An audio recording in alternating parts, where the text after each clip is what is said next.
starting from fresh, we have this image on the right, and we're going to make it look just like the M5 filter on VSCO.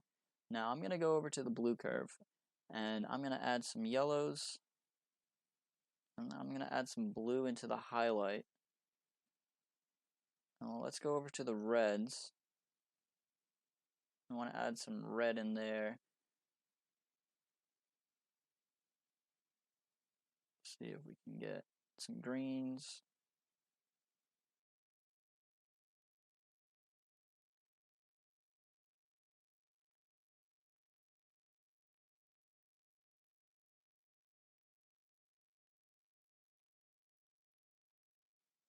And this filter actually looks a little desaturated, so I'm going to take the saturation down to -20, and let's see if that helps. So that's looking pretty good. Let's go over to the RGB curves and see if we can adjust this to flatten out the overall image. Kind of just making a reverse S curve. We're going to flatten out the highlights,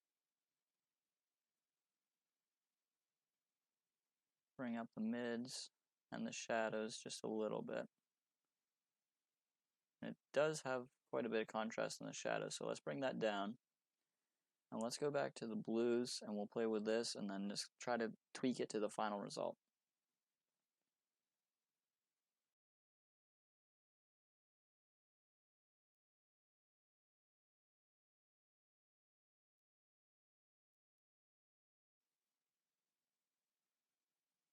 Alright guys, I'm going to desaturate it a little more. Somewhere around 35.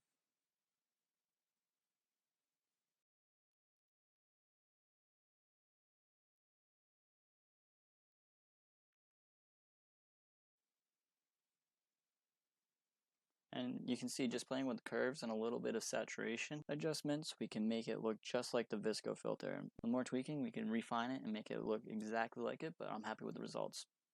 If you want to see any more tutorials, let me know in the comments of what I should do next, and thanks for watching.